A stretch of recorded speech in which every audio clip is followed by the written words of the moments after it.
আসসালামু আলাইকুম। সংবাদে আপনাদের সবাইকে স্বাগত জানাচ্ছি। আমি ফিরোজ তোহা। শুরুতেই সংবাদ শিরোনাম। বাংলাদেশের সর্বশেষ গুরুত্বপূর্ণ আপডেট সংবাদে আপনাকে স্বাগত। শুরুতেই সংবাদ শিরোনাম, পরে বিস্তারিত। শুরুতেই জানাবো, বিএনপি ছাত্রদল নেতার সহযোগিতায় ৫০ কোটি টাকার সম্পত্তি দখল। ৩ দফা চেষ্টা চালিয়ে খুলনার শিরোমণি এলাকায় প্রদেশিকা নামক বেসরকারি সংস্থার প্রায় ৫০ কোটি টাকা সম্পত্তি দখল করেছে দুর্বৃত্তরা। এরপর জানাবো, মানুষের ভাগ্যের পরিবর্তনের সংস্কার চান তারেক রহমান। সংস্কার বলতে সেটি বুঝি যে সংস্কারের মাধ্যমে সংবিধানের কয়েকটি বাক্য নয়, বরং মানুষের ভাগ্যের পরিবর্তন হবে বলে মন্তব্য করেছেন বিএনপির ভারপ্রাপ্ত চেয়ারম্যান তারেক রহমান। এবারে জানাবো, গণঅভ্যুত্থানে আহতরা পাবেন ইউনিক আইডি। গণঅভ্যুত্থানে আহতদের চিকিৎসার জন্য ইউনিক আইডি বা স্বতন্ত্র পরিচয়পত্র দেয়া হবে বলে জানিয়েছেন স্বাস্থ্য মন্ত্রণালয়ের নির্বাহী দায়িত্ব পাওয়া প্রধান উপদেষ্টার বিশেষ সহকারী ড. সাইদুর রহমান। এবারে জানাবো, শিল্পপতি মাসুমকে টুকরো টুকরো করে হত্যা করেন প্রেমিকা। আটক করা হয়েছে ব্যবসায়ী মোহাম্মদ জসিমউদ্দিন মাসুম ৫৯। হত্যাকাণ্ডের মূল হোতা রুমা আক্তারকে সময় হত্যাকাণ্ডে ব্যবহৃত চাপাতি, হ্যাক্স ব্লেড এবং নিহত মাসুমের পরিধেয় সাফারি স্যুট উদ্ধার করা হয়েছে। এদিকে চালের দাম আরও কমবে বললেন খাদ্য উপদেষ্টা। আমন ধান বাজারে ওঠা শুরু হলে চালের দাম কমবে বলে জানিয়েছেন অন্তর্বর্তীকালীন সরকারের খাদ্য উপদেষ্টা আলী ইমাম মজুমদার। আজ খাদ্য ভবনে পরিস্থিতি নিয়ে সমন্বয় সভা শেষে গণমাধ্যম কর্মীদের সঙ্গে আলাপকালে সব কথা বলেন তিনি। এবং সর্বশেষ জানাবো, দেশের উদ্দেশ্যে রওনা দিয়েছেন প্রধান উপদেষ্টা। আজারবাইজানের বাকুতে অনুষ্ঠিত COP29 জলবায়ু সম্মেলনে যোগদান শেষে ঢাকার উদ্দেশ্যে রওনা দিয়েছেন অন্তর্বর্তীকালীন সরকারের প্রধান উপদেষ্টা ড. মোহাম্মদ ইউনূস। প্রিয় দর্শক, এতক্ষণ শুনছিলেন সংবাদ শিরোনাম, এবারে বিস্তারিত। তবে তার আগে বন্ধুরা, অনুরোধ থাকবে সংবাদটিতে একটি লাইক দিন।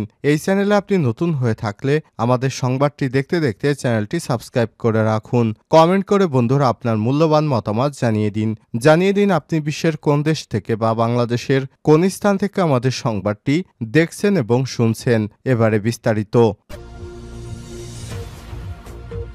বিএনপি এবং ছাত্রদল নেতাদের সহযোগিতায় ৫০ কোটি টাকার সম্পত্তি দখল। ৩ দফা চেষ্টা চালিয়ে খুলনা শিরোমণি এলাকায় পশিকা নামক বেসরকারি সংস্থার প্রায় ৫০ কোটি টাকার সম্পত্তি দখল করেছে দুর্বৃত্তরা। অভিযোগ উঠেছে, স্থানীয় বিএনপি এবং ছাত্রদল নেতাদের সহযোগিতা নিয়েই দখল প্রক্রিয়া সম্পন্ন করেছে সংস্থাটির আরেক পক্ষ। দখলকারীরা পশিক্ষার এক সময়কার কর্মী ছিলেন বলে তারা জানিয়েছে। স্থানীয় সূত্র থেকে জানা গেছে, ২০০১ সালে বেসরকারি সংস্থা পশিকা খুলনার শিরোমণি এলাকায় খুলনা উন্নয়ন কর্তৃপক্ষের কাছ থেকে ৫ একর ৬৭ শতক জমি কেনেন। পরে পুরো জমি জুড়ে সেখানে পশিকা গলদা চিংড়ি হ্যাচারি নামে একটি প্রতিষ্ঠান গড়ে গত ২ যুগ ধরে গলদা এবং সাদা মাছের পোনা উৎপাদনের পাশাপাশি মাছ চাষ করে আসছে। উৎপাদন থেকে উপার্জিত অর্থ সংস্থাটির অ্যাকাউন্টে জমা হতো। গত ৫ আগস্ট সরকার উৎখাতের পর দুর্বৃত্তরা ওই জমিটি দখলে নিতে তৎপর হয়। সর্বশেষ মঙ্গলবার ১২ নভেম্বর স্থানীয় একদল দুর্বৃত্ত জমিটি দখল করে নেয়। এ সময় হ্যাচারে থাকা পশিকার কর্মকর্তা কর্মচারীদের মারধর করে বের করে দেওয়ার অভিযোগ উঠেছে। দখল বেদখলের বিষয়টি নিয়ে একাধিকবার স্থানীয় থানা এবং সেনাবাহিনীর ক্যাম্পে সালিশি বৈঠক অনুষ্ঠিত হয়েছে। সেনা সদস্যদের কাছে একবার মুচলেকাও দিয়েছে সিরাজুল ইসলাম নামে দখলকারী এক ব্যক্তি। এরপর তারা ওই জায়গা দখল করে নেয়। এর আগে গত ১৬ আগস্ট, ২১ সেপ্টেম্বর, ২৭ অক্টোবর ৩ দফা দখলের চেষ্টা চালিয়ে ব্যর্থ হয়। পশিকার পরিচালক আব্দুস সোবহান বলেন, পশিকার মালিকানা নিয়ে ঢাকা অফিসে বিরোধ ছিল, যেটা সুপ্রিম কোর্টের আপিল বিভাগ থেকে CMP ৪৮৬/২০ মোকদ্দমায় নিষ্পত্তি হয়ে গেছে। রায় প্রতিষ্ঠার পর চেয়ারম্যান ড. কাজী ফারুক আহমেদের পক্ষে এসেছে। তিনি সেখান থেকেই পশিকা পরিচালনা করছেন। ২০০১ সালে ৫.৬৭ একর জমি ক্রয় করে পশিকা, যার বর্তমান বাজার মূল্য ৫০ কোটি টাকার বেশি। এটি বিএনপির নেতাকর্মীদের মাধ্যমে দখল নেওয়া হয়েছে। তিনি অভিযোগ করে বলেন, আদালতে পরাজিত ব্যক্তিরা দেশের বিভিন্ন স্থানে থাকা পশিকার সম্পত্তিগুলো জোর করে দখল নিয়ে বিক্রি করে নগদ অর্থ নিয়ে পালিয়ে যাচ্ছে দেশ থেকে। মানুষের ভাগ্যের পরিবর্তনের সংস্কার চান তারেক রহমান। সংস্কার বলতে সেটি বুঝি যে সংস্কারের মাধ্যমে সংবিধানের কয়েকটি বাক্য নয় বরং মানুষের ভাগ্যের পরিবর্তন হবে বলে মন্তব্য করেছে বিএনপির ভারপ্রাপ্ত চেয়ারম্যান তারেক রহমান। তিনি বলেন যে সংস্কার সকল মানুষের জীবনের সুরক্ষা নিশ্চিত করবে, যে সংস্কার দেশের সন্তানদের আধুনিক শিক্ষা ও নৈতিক মূল্যবোধ গঠন করবে, যে সংস্কার মানুষকে কাঙ্ক্ষিত স্বাস্থ্যসেবা দেবে, যে সংস্কার মানুষের নিত্য প্রয়োজনীয় দ্রব্যের দাম স্থিতিশীল রাখবে, আমি সেই সংস্কার বলতে সেটিকে বুঝি। বৃহস্পতিবার 14 নভেম্বর রাজধানীর লেকশোর হোটেলে রাষ্ট্রকাঠামো মেরামতের রূপরেখা ৩১ দফার আলোকে সংস্কার শীর্ষক অনুষ্ঠানে লন্ডন থেকে এক ভিডিও কনফারেন্সের মাধ্যমে প্রধান অতিথির বক্তব্যে এসব কথা বলেন তারেক রহমান। তারেক রহমান বলেন, আমরা যারা এখানে উপস্থিত হয়েছি আমাদের রাজনৈতিক দর্শন ভিন্নতা আছে, সেটি স্বাভাবিক। তবে আমি বিশ্বাস করি ভিন্ন ভিন্ন রাজনৈতিক ধারার মধ্যেও বৃহত্তর পরিসরে আমাদের সবার মধ্যেও একটি বিষয় আদর্শিক ঐক্যমত রয়েছে, আর সেই বিষয়টি হলো একটি গণতান্ত্রিক বাংলাদেশ প্রতিষ্ঠা করা। বিএনপির ভারপ্রাপ্ত চেয়ারম্যান আরও বলেন, আমরা সবাই এমন এক দেশ গড়ে তুলতে চাই যেখানে আর কোনো ফ্যাসিবাদ বা স্বৈরাচার মাথাছাড়া দিয়ে উঠবে না। আমরা সবাই একটি স্বাধীন এবং সার্বভৌমত্ব বাংলাদেশ চাই, যেখানে জনগণের অধিকার ও স্বাধীনতা কেউ কেড়ে নেবে না। আমরা সবাই একটি নিরাপদ ও সুরক্ষিত বাংলাদেশ চাই, যেখানে গণ আকাঙ্ক্ষার প্রতিফলন ঘটবে। নির্বাচিত এবং জবাবদিহিমূলক সরকার নিশ্চিত করবে জনগণের মালিকানা এবং অংশীদারিত্ব। এ সময় তিনি আরো বলেন, শেখ হাসিনার ফ্যাসিবাদের সময় আমরা তথাকথিত উন্নয়নের রাজনীতি দেখেছি, কিন্তু পতিত সেই রাজনীতির ভিত্তি ছিল দুর্নীতি, দুঃশাসন ও দুর্বৃত্তায়ন। অন্যদিকে জনগণের ভোটে বিএনপি যদি সরকার গঠন করে আপনারা দেখতে পারবেন আমাদের ৩১ দফার আলোকে জনগণের ক্ষমতায়ন এবং অংশীদারিত্বের রাজনীতি। আমাদের রাষ্ট্র পরিচালনার ভিত্তি হবে আইনের অনুশাসন, মানবাধিকার এবং বাক স্বাধীনতা। গণ অভ্যুত্থানে আহতরা পাবেন ইউনিক আইডি।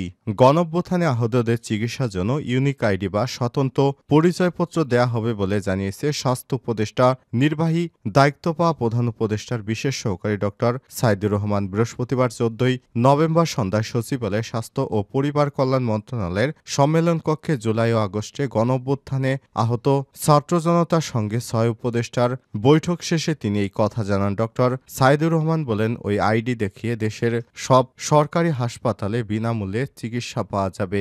এছাড়াও যেসব বেসরকারি হাসপাতালের সঙ্গে সরকারের চুক্তি থাকবে সেখানেও বিনামূল্যে চিকিৎসা পাওয়া যাবে। এ সময় তিনি আরো বলেন, ডিসেম্বরের মধ্যে এসব প্রক্রিয়া শেষ করা হবে। এছাড়াও আগামী 5 দিনের মধ্যে লিখিত রূপরেখা দেয়া হবে। রূপরেখায় দেওয়ার টাইমলাইন অনুযায়ী সেগুলো বাস্তবায়ন করা হবে। প্রধান উপদেষ্টার বিশেষ সহকারী জানান, 17 নভেম্বরের পর পাসপোর্ট সেন্টার থাকবে, যেখান থেকে সব ধরনের সমাধান দেওয়ার চেষ্টা করা হবে। আহতদের চিকিৎসায় সব সরকারি হাসপাতালে বেড ডেডিকেটেড থাকবে। ঢাকার সব হাসপাতালকে একটি নেটওয়ার্কের আওতায় আনতে হবে। ডিসেম্বরের মধ্যে সব প্রক্রিয়া শেষ করা হবে। এ বিষয়ে গাফিলতি কোনোভাবেই সহ্য করা হবে না। এর আগে বৈঠকে স্বাস্থ্য উপদেষ্টা নূরজাহান বেগম বলেন, সমাজ কল্যাণ উপদেষ্টা শারমিন এস মুর্শিদ, মৎস্য ও প্রাণী সম্পদ উপদেষ্টা ফরিদা আক্তার, উপদেষ্টা মাহফুজ আলম, ডাক টেলিযোগাযোগ, তথ্য প্রযুক্তি এবং তথ্য সম্প্রচার উপদেষ্টা নাহিদ ইসলাম, যুব ক্রীড়া স্থানীয় সরকার উপদেষ্টা আসিফ মাহমুদ সজীব ভূঁইয়া উপস্থিত ছিলেন। শিল্পপতি মাসুমকে টুকরো টুকরো করেন প্রেমিকা। আটক করা হয়েছে ব্যবসায়ী মোহাম্মদ জসিমউদ্দিন মাসুম ৫৯ হত্যাকাণ্ডের মূল হোতা রুমা আক্তারকে। এ সময় হত্যাকাণ্ডে ব্যবহৃত চাপাতি, হ্যাক্স ব্লেড এবং নিহত মাসুমের পরিধেয় সাফারি স্যুট উদ্ধার করা হয়। বৃহস্পতিবার 14 নভেম্বর বিকেলে 4:30টার দিকে নিজ সুপারের কার্যালয়ে সংবাদ সম্মেলনে সব কথা জানান নারায়ণগঞ্জের পুলিশ সুপার প্রত্যুষ কুমার মজুমদার। সংবাদ সম্মেলনে তিনি জানান, প্রাথমিক জিজ্ঞাসাবাদে হত্যাকাণ্ডের কথা স্বীকার করেছে রুমা। তার দেয়া তথ্যের মতে মাসুমের মরাদেহের অন্যান্য অংশ খুঁজে পাওয়া গেছে। অভিযুক্ত রুমা আক্তার ময়মনসিংহের গৌরীপুরের তারাকান্দা এলাকার নজর আলীর মেয়ে। পুলিশ সুপার জানান, শিল্পপতি মাসুমের সঙ্গে রুমার প্রেমের সম্পর্ক ছিল। এই প্রেমের সম্পর্ককে কেন্দ্র করে গত 10 নভেম্বর শেওড়াপাড়া রুমার ভাড়া বাসায় মাসুমকে প্রথমে দুধের সঙ্গে চেতনানাশক ওষুধ খাইয়ে অচেতন করে হত্যা করা হয়। এরপর তার মরাদেহ চাপাতি এবং হ্যাক্স ব্লেড দিয়ে খণ্ড খণ্ড করে পাঠাওয়ের গাড়িযোগে বিভিন্ন স্থানে ফেলে দেন রোমা। এই ঘটনায় জড়িত অন্যান্যদের ধরতে বিশেষ অভিযান পরিচালনা করছে পুলিশ।